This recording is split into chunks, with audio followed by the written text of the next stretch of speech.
Hello, Seiiti Arata. A lot of people have already done Spanish language courses or attended online Spanish classes, and they can even say some words, but usually those people can't hold a fluent conversation with a native speaker or read a book written in Spanish or watch a film in Spanish without using subtitles. There are a lot of methods that promise to solve this problem and make you learn Spanish once and for all. And I've analyzed some of these methods myself, and I can tell you that all of them have their ups and downs, their advantages and disadvantages. And I've always been very interested in learning languages, and when I started speaking different languages, I started to understand some of the essential points that help you to become fluent in a new language. That is why in today's conversation I want to introduce you to a 7-step method to learn Spanish on your own. It is a method that I created myself after having learned different languages, and that is why you are not going to find this method anywhere else. So if you really want to become fluent in Spanish, studying on your own, you can pay attention to the 7 steps that I'm going to be showing you right now. Step number 1. Choose only one topic to begin with. In the traditional method for learning Spanish, every lesson presents a different situation. Sometimes the topic is introducing yourself to others at a party, or going shopping, or telling your sentence to the doctor. The problem is that this can create a feeling of confusion because you may not know exactly where to start. This is why, in my method, you only need to choose only one topic, one subject. For example, imagine a typical situation in a restaurant. How will you address the waiter? What will you ask them about the menu? What questions will the waiter probably ask you? What kind of answers will you have to give to them? For example, you can say something like, "Good evening, I have a reservation for 8:30 and it's a table for 2 and my name is Seiiti Arata." Probably what they will say is, "This way please. Do you already know what you're going to drink?" "Well, I'd rather take a look at the menu, please." You see, you're going to be using your imagination. You're going to be thinking in English about the possible kinds of dialogue and also the vocabulary. This is the content that you will use during your study. If you don't want to think about a scene in the restaurant, you can imagine basically anything else. It could be you becoming the CEO of a big technology company and making the presentation of its newest product. It could also be a business meeting just about to sign a very important contract. But you can also be more creative. You can imagine that you are one of the characters of your favorite series. You can review one of the episodes and imagine different outcomes, different reactions, what you would say in those situations. Whenever you want to start to learn a new language, you can start studying topics that are related to your real life. The ideal thing would be a subject that you really like or a specific need that you have. For example, if you love comics, you can imagine some situations related to a comic book.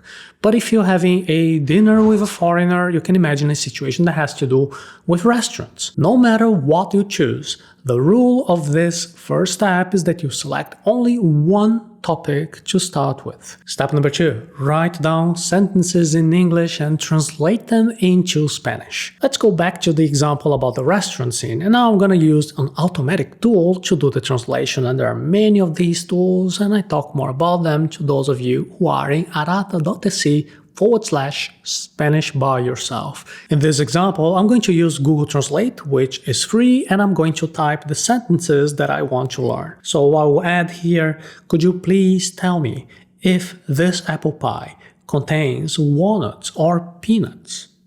I'm allergic to them, and I need to make sure before ordering." So when I type all of that in Google Translate, the answer I got was, "¿Podría decirme si este pastel de manzana contiene nueces o cacahuetes?"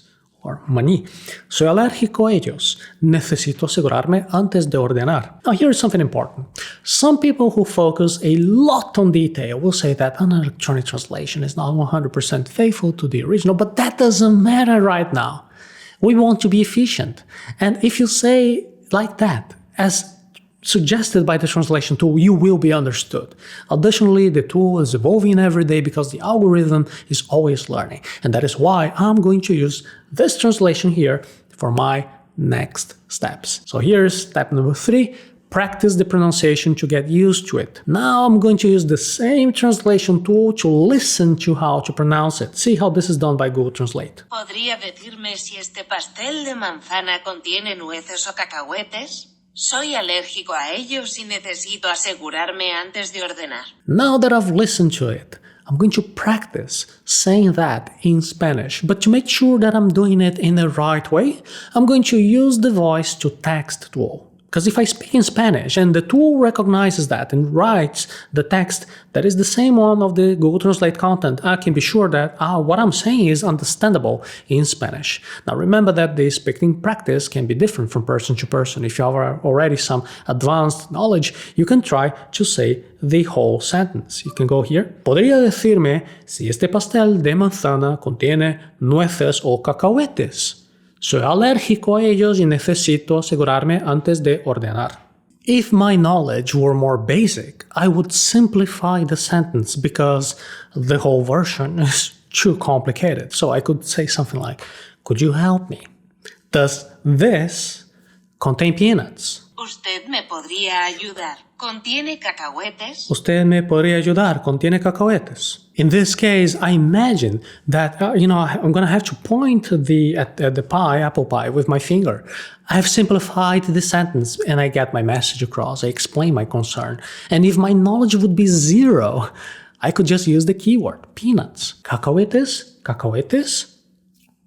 So for that, I have to use more sign language, giving a positive or a negative sign, which is a universal sign. And as you practice, the complexity of your sentences will evolve little by little. And then, step number 4, make up possible answers and then continue the conversation. Obviously, the continuation of the conversation depends on what the other person says.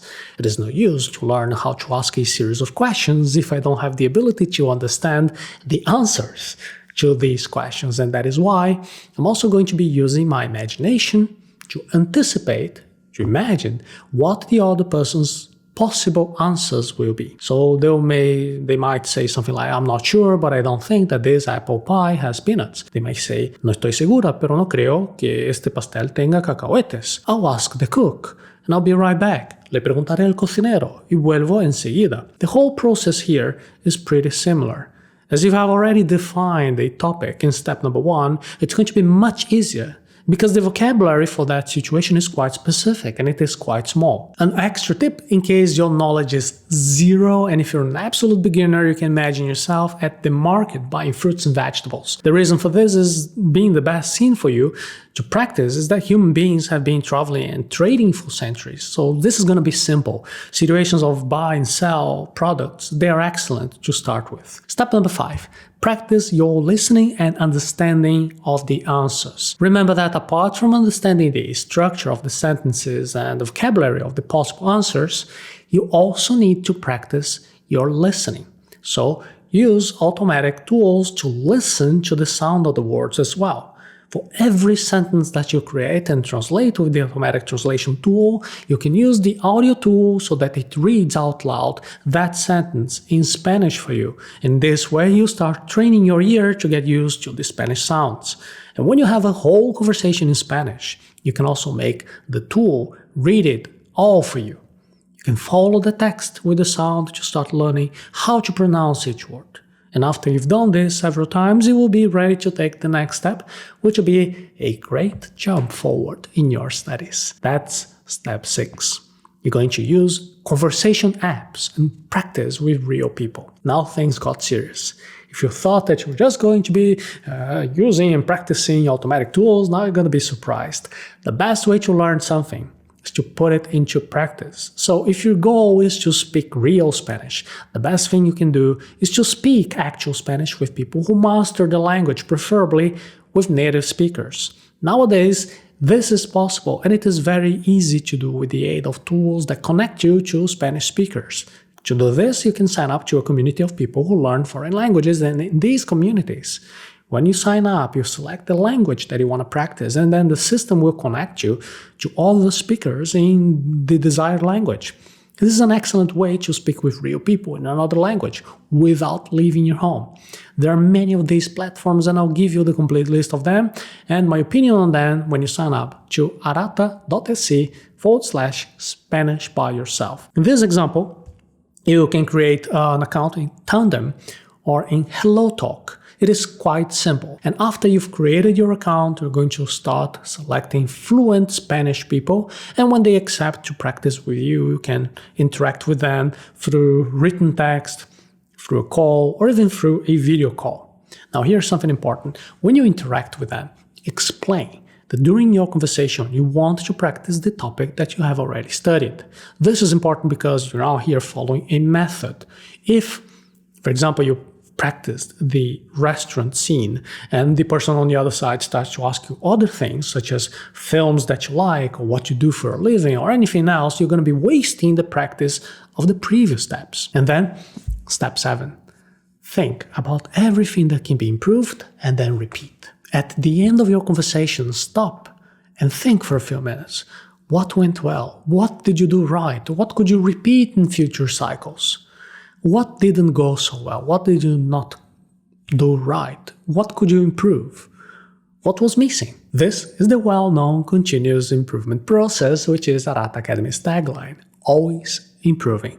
Obviously, once you complete the 7 steps, you will notice that there were many things that didn't go as you imagined. In real life is where you will notice where all those improving points are located. Then return to step 1, choose a new topic, practice with yourself again with the tools that you prefer and do new interaction sessions with real people. Here you've discovered a new method for learning Spanish on your own.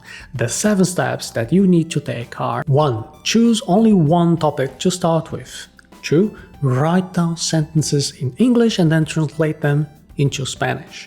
3. Practice the pronunciation to get used to it.